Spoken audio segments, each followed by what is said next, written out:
PPT 좀 올려주세요. 장관님, 저런 사진 보도 많이 보셨죠? 네네. 그 언론인을 공격하는 일이 벌어졌어요. 저는 제가 언론사에서 일을 하던 이래로 지금까지 한 40여 년 만에 처음 봅니다.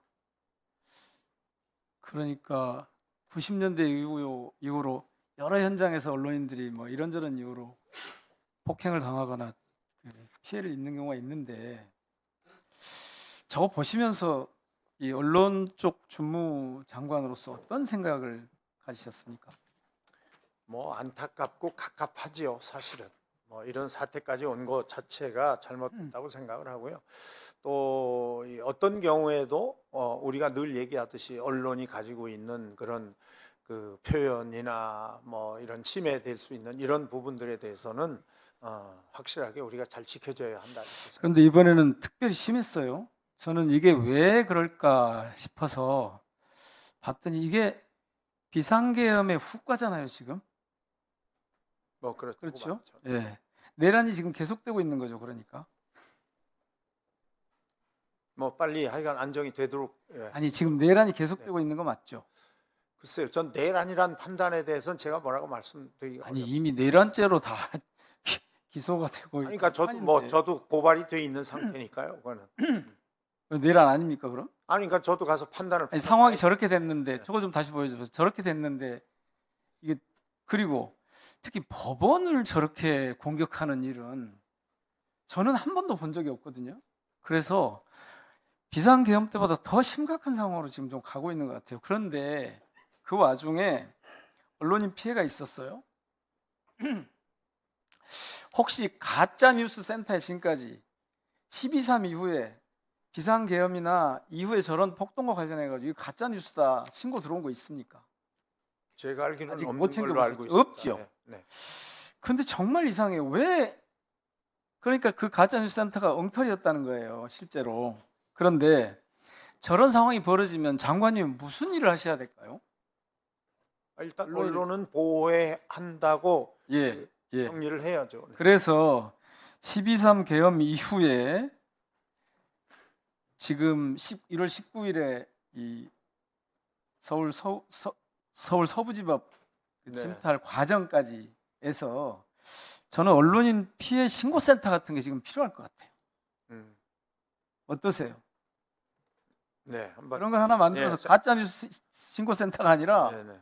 언론인 피해 신고센터 같은 걸 만들어서 저게 도대체 어떤 상황이었는지, 또는 그 센터에서 저는 진상조사도 좀 해봐야 된다고 생각해요. 문책. 언론 자유가 워낙 중요하고 지금까지 우리가 정말 한 번도 상상하지 못하고 경험하지 못한 일이 벌어졌거든요. 그래서 그걸 좀 하셔야 될 것 같고, 네. 그 다음에 언론진흥재단에서는 제가 보기에는 내란 선동 보도 대책이 좀 있어야 될 것 같아요. 몇 가지 예를 한번 들어볼게요. 제가 매일경제가 그날 저녁입니다. 그러니까 서울지법이 이제 침탈당하던 그날 저녁에 대법원 앞서 판사 3명 총 맞아 2명 사망 1명 부상, 이런 기사를 올려요. 저 보십시오. 그런데 저게요, 그 상황에 딱 맞춰서 올리니까 마치 우리 상황인 것처럼 오해되게 돼 있어요. 그래서 그걸 문제를 전에 판사를 지냈던 한 분이 문제 제기를 하니까 그걸 고칩니다. 앞에다 얼른 이러한 상황이라고 고쳐요. 행태나, 그 다음에 조선일보 같은 경우는 여론조사를 저렇게 보도를 해요. 탄핵 체포했는데 민심은 뒤집혔다.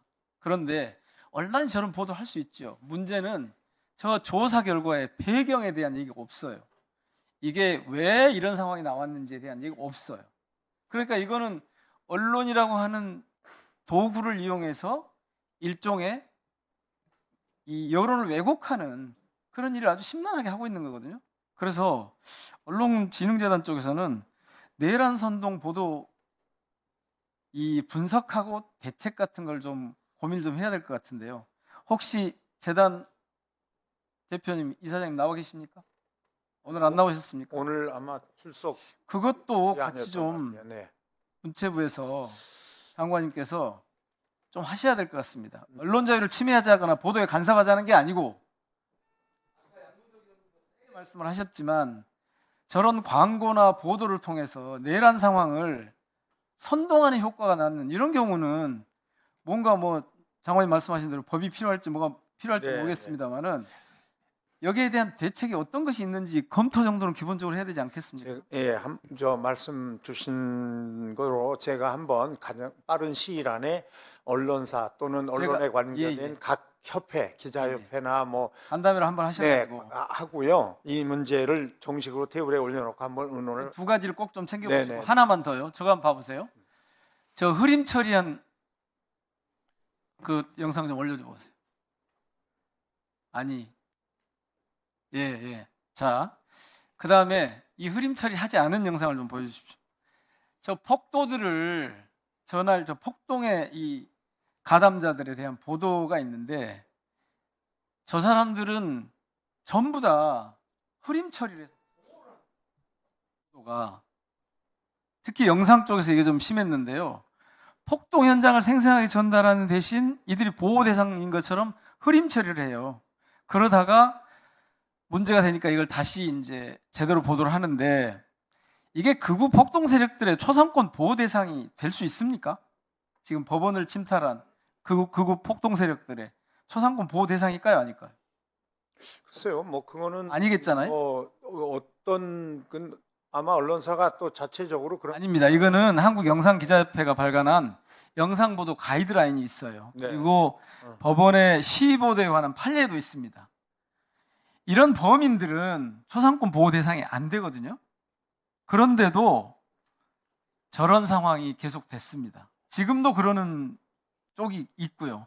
이거 역시 언론중재위에서 시정 공고를 반드시 해야 됩니다. 즉 제가 말씀드리는 건 그러니까 내란이 지속되고 있는 이 선동 효과가 있을 것으로 보여지는 이런 보도 행위를 어떻게 적절하게 통제할 것이냐.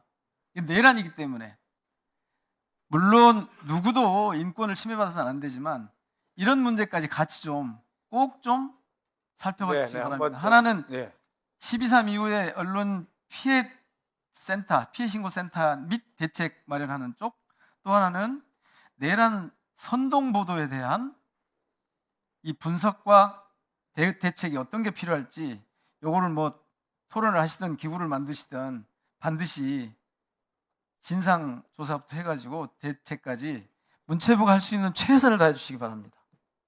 네, 한번 제가 현장 의견을 충분히 수렴해 보겠습니다. 그리고 아까 말씀 주신 광주 전남 지역 여행업체도 제가 아직은 못 만나고 우리 차관하고 실무자들이 만났거든요. 그래서 가까운 시일 안에 그 부분도 한번 직접 만나서 다시 한번 할 수 있는 통상적으로 할 수 있는 거 말고 특별한 재난 상황이 벌어졌기 때문에 의사소통을 좀 해보겠습니다. 직접적이고 즉시적으로 할 수 있는 그런 지원 대책을 꼭 좀 알겠습니다. 마련해 주시기 바랍니다. 고맙습니다.